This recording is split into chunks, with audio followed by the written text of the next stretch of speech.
నమస్తే.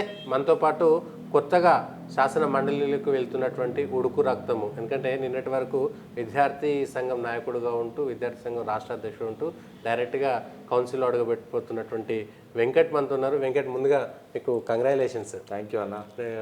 సతీష్ ఒక 10-15 సంవత్సరాల నుంచి చూస్తున్నాం.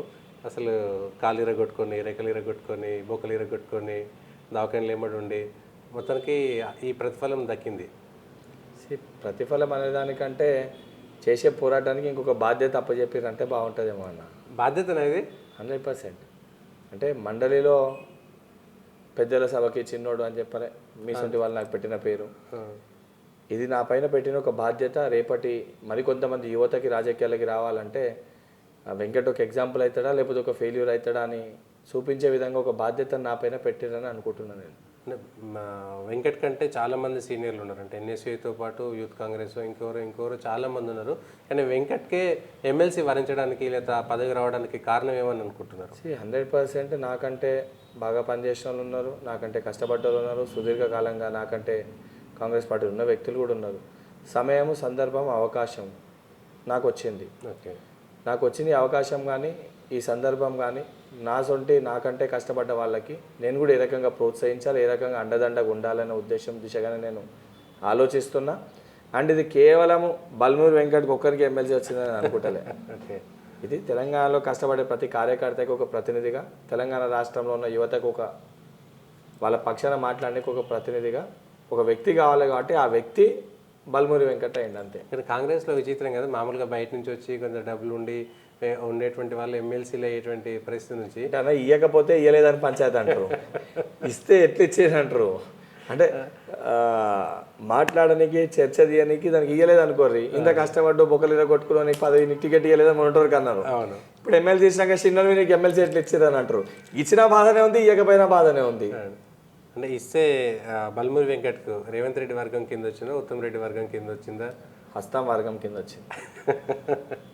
కాదు, దీని వెనక ఏదో మతలబ్ ఉన్నది. ఏ మతలబ్ లేదన్నా. కేంద్ర రాష్ట్ర నాయకత్వం ఇద్దరు కూడా ఏకాభిప్రాయానికి వచ్చి యువతని ప్రోత్సహించాలి, పార్టీ కోసం కష్టపడుతున్న వాళ్ళకి ప్రాధాన్యత ఉంటుంది కాంగ్రెస్ పార్టీలో ఒక మెసేజ్ ఇవ్వాలనుకున్నారు భారతదేశ వ్యాప్తంగా. దాంట్లో భాగంగా బల్మూరి వెంకట్కి అవకాశం. కాంగ్రెస్ లో కష్టపడ్డ కార్తల గుర్తింపు ఉంటుందా? మీ ముందు ఎగ్జాంపుల్ ఉన్నా కదా, ఏదో ఒక్కరికి ఇచ్చేసి కూడా అట్లనే వచ్చారు కదా, ఇంకేం కావాలి. కోదండరాం సంబంధం లేని కోదండరాంకి ఇచ్చారు కదా ఎమ్మెల్సీ. గవర్నర్ కోటలో పార్టీ వ్యక్తులకి ఏనికి రాదు కదా. ఓకే, ఇస్తే మళ్ళీ అట్లా ఇచ్చినాము, మళ్ళీ అవమానించినామని ఆల్రెడీ నడుస్తుంది కదా. మేము ఇచ్చినటువంటి 2 ఎమ్మెల్సీలు రద్దు చేసిరు, కోదండరాంకి ఏమో పార్టీ అధ్యక్షుడికి ఎట్లా ఇచ్చారు, కొల్లుడు అయిపోయింది బీజేపీ కాంగ్రెస్ అని కేటీఆర్ అంటే. కోదండరాం గారిని పార్టీ అధ్యక్షులుగా చూడడం కంటే, అంటే కోదండరాం గారి గురించి ఆ రకంగా మాట్లాడితే తెలంగాణ సమాజం యాక్సెప్ట్ చేయదు. తెలంగాణ ఉద్యమంలో క్రియాశీలక పాత్ర పోషించి విద్యార్థులు, నిరుద్యోగులు, తెలంగాణ ప్రజల కళల్ని నెరవేర్చని వారు ఒక క్రియాశీలక పాత్ర పోషించి అటువంటి వ్యక్తిని గౌరవించుకోవాల్సిన ఒక బాధ్యత తెలంగాణలో ప్రతి పార్టీ పైన ఉంటుంది. ఆ బాధ్యత మేరకు కాంగ్రెస్ పార్టీ ప్రపోజల్ పెట్టింది. గవర్నర్ గారు ఒక పార్టీకి సంబంధం కాదు, వారు దాన్ని ఆమోదించారు. వారికి ఆ విషయాలు తెలుసు కాబట్టి ఆమోదించారు. ఆమోదించినందుకు అంటే ఈరోజు తెలంగాణ ఉన్న గవర్నర్ గారు ముఖ్యమంత్రి గారిని మీరు గౌరవించకుండా ఇండియా పాకిస్తాన్లో కొట్టుకున్నా వాళ్ళు చేసినట్టు. గౌరవానికి గవర్నర్ గారికి ఇవ్వాల్సిన సముచిత గౌరవం కాంగ్రెస్ పార్టీ కల్పిస్తుంది. ఎందుకంటే వారు ఏ పార్టీ నియమించింది అనేది పక్కన పెడితే వారు గవర్నర్ గారు. ఓకే, అంటే మీకు మద్దతు ఇచ్చి మీరు చెప్పిన ఇద్దరిని ఇచ్చారు కాబట్టి మీరు ఆ చైర్కి రెస్పెక్ట్ ఇవ్వాలి కదా. ఆ సంస్కృతి సాంప్రదాయం గతంలోకి వెళ్ళి ఉంది. టీఆర్ఎస్ పార్టీ కేసీఆర్ గారు ముఖ్యమంత్రి అయినాక ఆ సంస్కృతి సాంప్రదాయం వారు మార్చేయరు. ఎందుకంటే వారు నియంత్రణ లేక పరిపాలించాలనుకుంటారు. ఎందుకంటే ముఖ్యమంత్రి గారు ఎక్కడ పోయినా గవర్నర్ గారు కొన్ని సిచ్యువేషన్స్ ఉంటాయి, కొన్ని సందర్భాలు 26 జనవరి కానివ్వండి, లేదా అసెంబ్లీ ప్రసంగంలో మొదటి ప్రసంగం వారిది ఉండడం కానీ కొన్ని ఉంటాయి.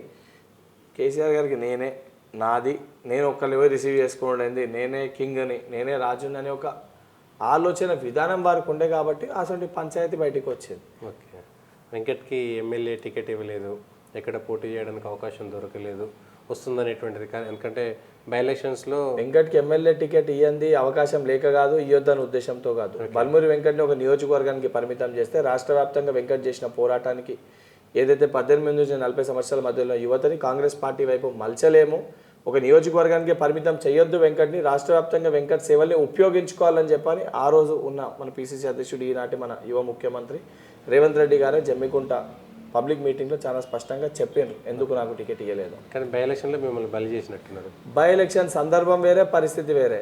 బై ఎలక్షన్ ప్రత్యేకమైన పరిస్థితులలో పోటీ చేయలేక ఒక బల్మూరి అదే చెప్తున్నా.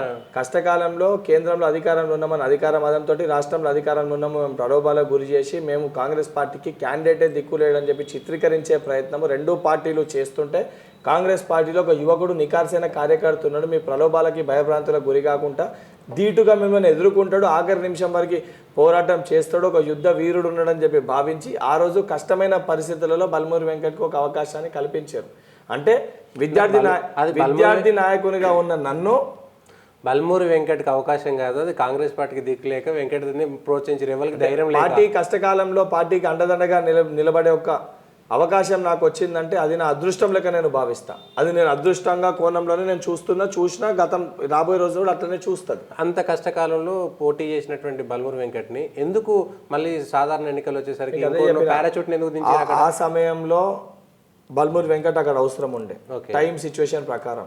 ఎందుకంటే ఉమ్మడి జిల్లాలో పార్టీకి నికార్సిగా కష్టపడడంలో చూస్తే బల్మూరి వెంకట్ తట్టుకోగలుగుతాడు. ఉన్నారు వేరే నికార్సైన కార్యకర్తలు, కానీ వెంకట్ ఎన్ని భయపెట్టినా భయపడడు. కేసులు జైలు కొత్త కాదు వెంకట్ కన్నా నాడు పెట్టారు. జనరల్ ఎలక్షన్స్ విషయం వస్తే వెంకట్ రాష్ట్ర వ్యాప్తంగా వెంకట్ తిరగాల్సిన అవసరం ఉండే. ఒక నియోజకవర్గానికి అది ఇప్పుడు అక్కడ పోటీ చేసిన వ్యక్తి ఇప్పుడు పార్టీ పైన యువకుడే కదా, పారాచూటే కదా, బయట యువకుడే కదా. యువకుని ప్రోత్సహిస్తున్నప్పుడు నేను ఒక యువకుడిని నేను దాన్ని సపోర్ట్ చేయక నేను దానికి అడ్డుపడితే పార్టీ చాలా క్లియర్ విజన్ తోటి ఉన్నప్పుడు నాకు క్లారిటీ ఉంటే నా పార్టీ నాకు అండదండగా నిలబడుతుంది అని చెప్పని. ఇప్పుడు తల్లిని మనం ఒకటి అడుగుతాము, 10వ తరగతిలో స్పోర్ట్స్ బైక్ కొనియమని అడుగుతాము, తల్లి కొనియగలుగుతుంది, కానీ ఎందుకు కొనియదు? యాక్సిడెంట్ అవుతుందేమో అని భయానికి కొనియదు.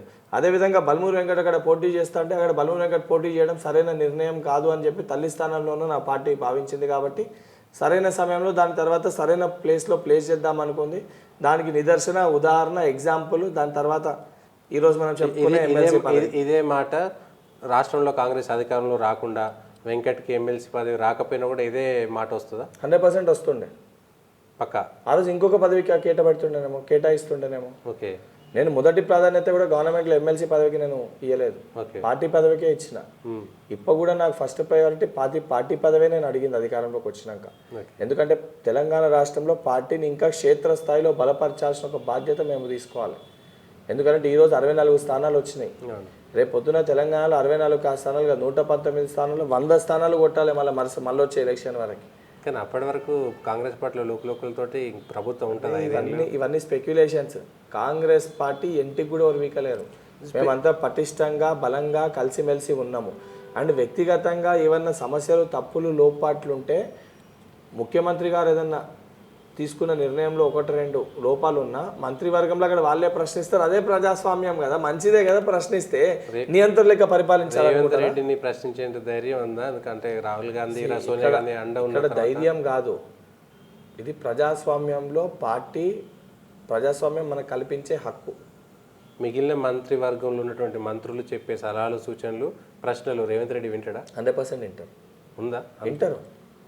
వినందే ఇన్ని స్కీమ్స్ ఇంత మెరుగైన పరిపాలన అందిస్తున్నారు. వ్యక్తిగతంగా ఆయన చేస్తున్న రేవంత్ రెడ్డి గారిని ఒక వ్యక్తి లెక్క చూస్తారు. నేను రేవంత్ రెడ్డి గారిని మొత్తం క్యాబినెట్, శాసనసభ్యులు ఉన్న మొత్తం సిస్టమ్ ప్రకారం దానికి ప్రతినిధిగా చూస్తున్నా. మనం చూసే విధానం బట్టి ఉంటుంది రేవంత్ రెడ్డి గారు. రేవంత్ స్టైల్ అంతా డిఫరెంట్ కదా. ఆయన ఇక సేమ్ కేసీఆర్ స్టైల్ ఎట్లుంటుందో, చంద్రబాబు నాయుడు స్టైల్ ఎట్లుంటుందో, కేసీఆర్ రేవంత్ రెడ్డి గారు he has reached the last point of his life. అంటే వారికి కావాల్సిన చివరి లక్ష్యానికి వారు చేరుకున్నారు. అంటే ఇంకా పైన లేదు. రాష్ట్రంలో వారు కోరుకున్న ఆఖరి లక్ష్యం, ముఖ్యమంత్రి కంటే పెద్ద పదవి మన రాష్ట్రంలో వారి లక్ష్యాన్ని వారు చేరుకోరు. సో చేరుకున్నప్పుడు వారి విజన్ కూడా రేపు పొద్దున తెలంగాణ పాలిటిక్స్ లో వారికంటూ ఒక మార్క్ వారు ఇచ్చిపెట్టాలనుకుంటారు. వారి పేరును వారు రాసి వెళ్ళాలనుకుంటారు. సో ఆ క్రమంలో వారు తప్పనిసరిగా ప్రతి ఒక్కరు ఇన్పుట్స్ తీసుకుంటారు. ఇన్పుట్స్ తెలంగాణ వ్యక్తుల లాభాల కోసం కాకుండా తెలంగాణ ప్రజల లాభాల కోసం ఏవైతే సూచనలు ఉంటాయో వాటిని పాటిస్తారు. కాంగ్రెస్లో అది కేవలం మా ప్రజాప్రతినిధులు గారు మీరు ఇచ్చినా కూడా స్వాగతిస్తారు.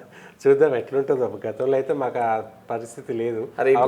రేవంత్ రెడ్డి గారు ముఖ్యమంత్రి అయినాక 50 రోజులలో ప్రెస్ వాళ్ళతోటి 4 సార్లు చిట్ చాట్ పెట్టారు. మీరు చెక్ చేసుకోవచ్చు. ముఖ్యమంత్రి గారు 50 రోజుల్లో 4 సార్లు చిట్చాట్ పెట్టి ఏంది ఇన్పుట్స్ తీసుకుంటారంటే దీనికంటే ఇంకా అవకాశం ఏముంటుంది సార్?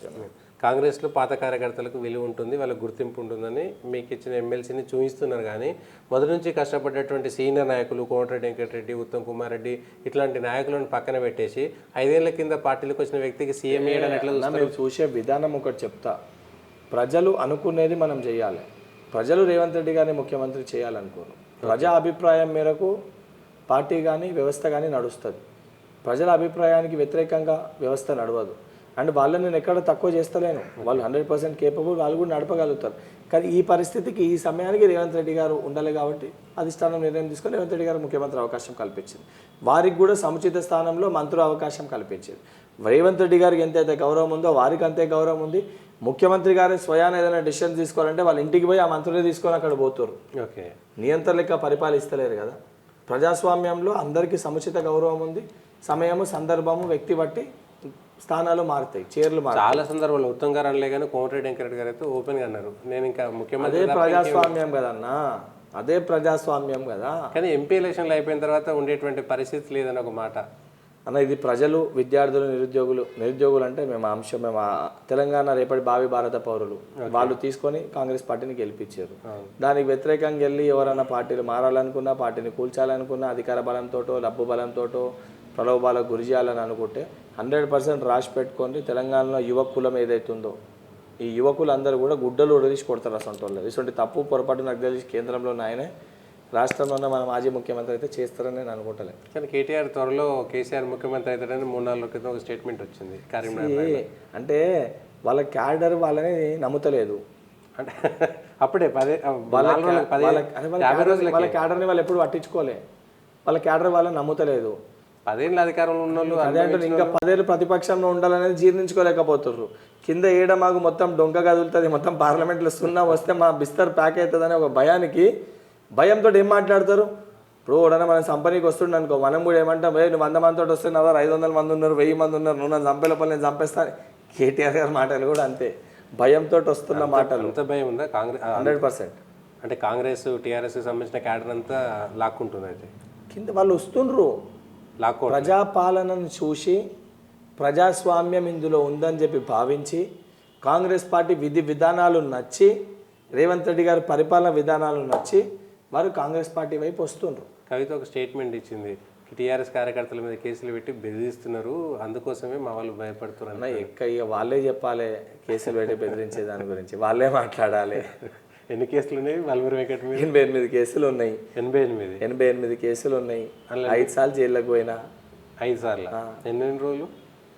మొత్తం కలిపి 56 to 63 days ఏదో ఉందన్న. మొత్తం జైలుకి పోయింది 4 సార్లు. అంటే ఒకసారి ఒక్క రోజే 4 గంటలు. చాలా తక్కువ మందికి ఉండొచ్చు కాంగ్రెస్లో జైలుకు దాకపోయినా. నాకు తెలిసి అఫిడవిట్లో ఎక్కువ కేసులు ఇప్పటివరకు మన సౌత్ ఇండియాలో చూపించిన వ్యక్తి నేనే కావచ్చు.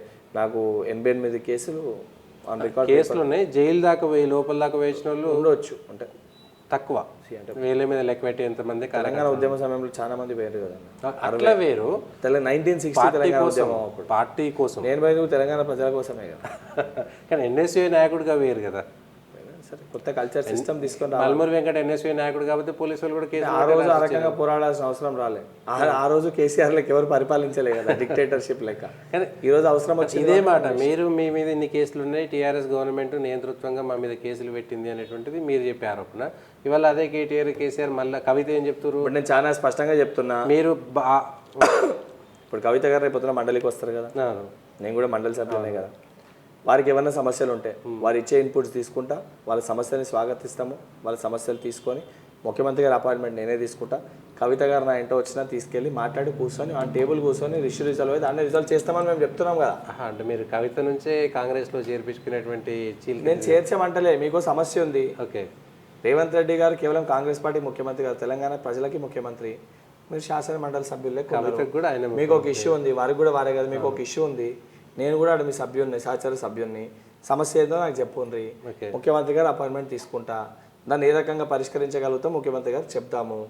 మీరు చెప్పినట్టు పరిష్కరిస్తాం, ఆల్ గేట్స్ ఓపెన్, ప్రతిపక్షం చెప్పే సలహా సూచనలు కొత్తగా తీసుకొని వచ్చిన ఒక ఎమ్మెల్సీ, ఒక మాజీ ముఖ్యమంత్రి బిడ్డ, ఒక మాజీ ఎంపీ, ఎప్పుడు వచ్చినాము ఎవరి బిడ్డ ఏంది అని ఆలోచించే పక్కన పెడితే క్షేత్రస్థాయి సమస్యల్ని అనుభవించి సమస్యల్ని ఎదుర్కొని ప్రజల మధ్యలోకి వెళ్ళి ప్రజల అభిప్రాయం మేరకు కాంగ్రెస్ పార్టీ నిర్ణయం తీసుకొని ఎమ్మెల్యే కోటాల ఎమ్మెల్సీ అభ్యర్థి లెక్క ఎమ్మెల్సీగా అవకాశం ఇచ్చిన ఒక చదువుకున్న విద్యావంతునిగా 100% ఎవరికన్నా సమస్య ఉన్నా తీసుకెళ్ళి వివరించి సమస్య పరిష్కరించే ఒక బలాన్ని చైర్ని ఈరోజు నేను కూర్చున్నా. కానీ తెలంగాణలో తెలంగాణ గొంతును వినిపించేంత స్థాయి తెలంగాణను కేసీఆర్ కుటుంబము, తెలంగాణ టీఆర్ఎస్ అర్థం చేసుకున్నంత అలా తెలంగాణ ఉద్యమము కేవలం కల్వకుంట్ల చంద్రశేఖరరావు గారు ప్రారంభించింది కాదు.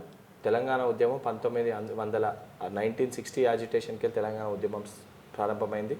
తెలంగాణ చిత్రపటాన్ని ఆవిష్కరించింది టి పురుషోత్తమరావు గారు. అంటే ఆ రోజు చేసిన పోరాటంలో ఈరోజు బతుకున్న వ్యక్తి వారు ఏకైక వ్యక్తి తకలపల్లి పురుషోత్తమరావు గారు. మాజీ మంత్రివర్యులు కాంగ్రెస్ పార్టీకి వెళ్ళి 92లో వారు మినిస్టర్ ఉండే. ఇదే నారాయణగూడ రెడ్డి కాలేజ్లో వారు తెలంగాణ చిత్రపటాన్ని ఆవిష్కరించారు. బహుశా అప్పటికి కేసీఆర్ గారికి కేసీఆర్ గారి ఏజ్ ప్రకారం వారు పాలిటిక్స్లోకి వచ్చిరో కూడా ఏదో మరి నాకు ఐడియా లేరు.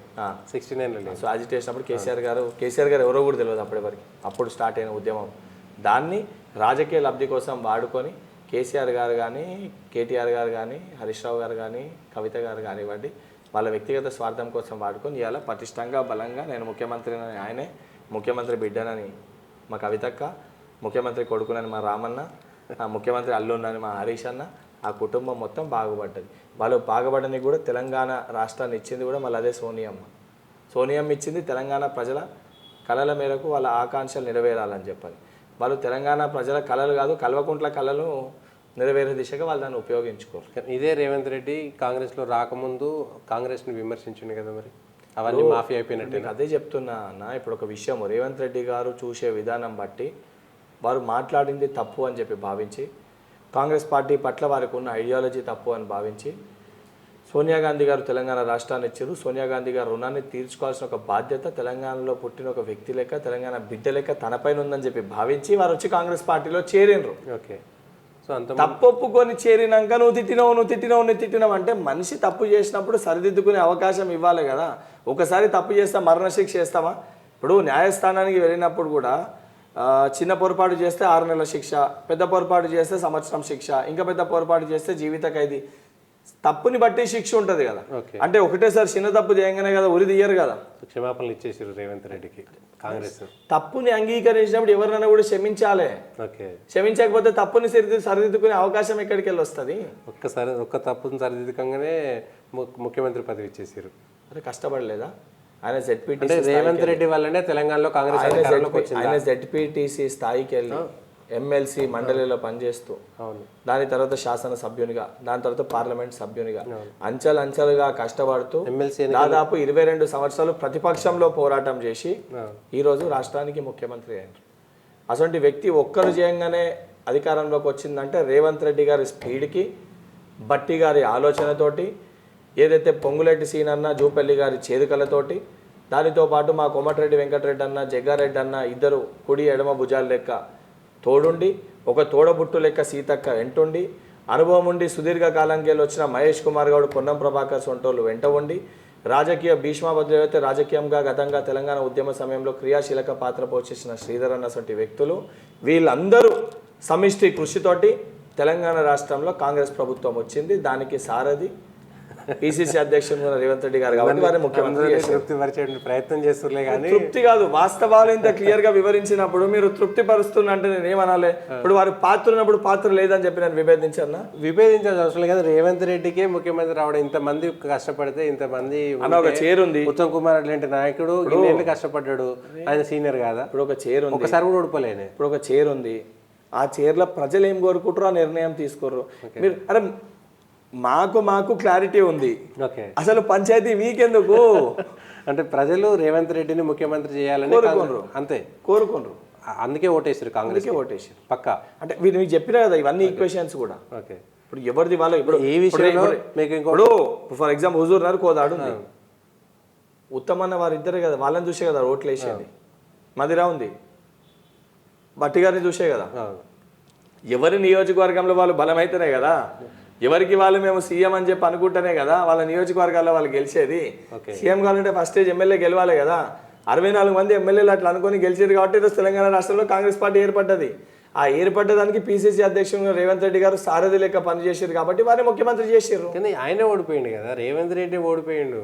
రేవంత్ రెడ్డి గారు కొడంగల్లో గెలిచారు. కామారెడ్డిలో రేవంత్ రెడ్డి గారు గెలుస్తారని చెప్పలే. ఓకే, మరి కేసీఆర్ని ఓడిస్తారని చెప్పారు. కాంగ్రెస్ వాళ్ళు ఓడిపోయింది, అక్కడ బీజేపీ వాళ్ళు ఓడిపోయిందా? కాంగ్రెస్ వల్ల రేవంత్ రెడ్డి గారు ఓడిపోయారు, బీజేపీ వల్ల కాదు. కాంగ్రెస్ వల్ల రేవంత్ రెడ్డి గారు ఓడిపోయారు.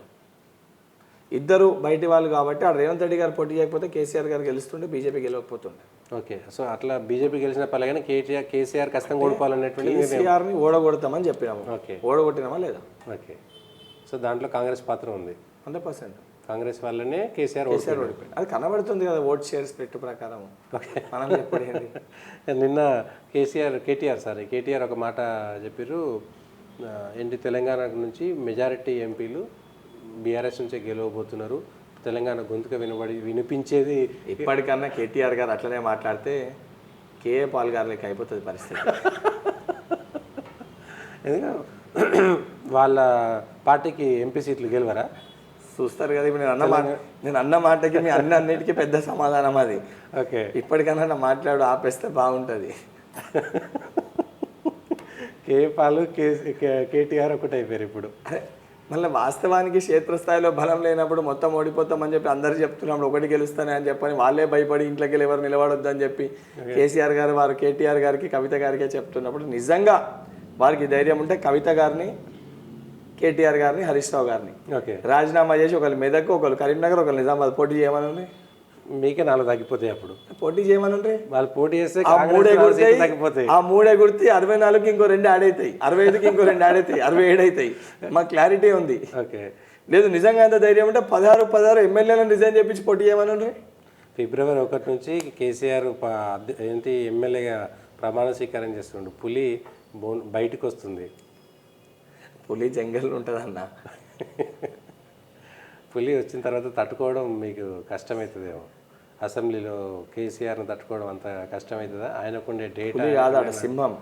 ఓకే, అంటే సింహం లెక్క అనుకోరు. సింహం ఇన్ ద సెన్స్ అంటే అవి ఎప్పుడు మంద ఉంటాయి. ఓకే, పులి అంటే రేవంత్ రెడ్డి సోలో ఉంటాడు.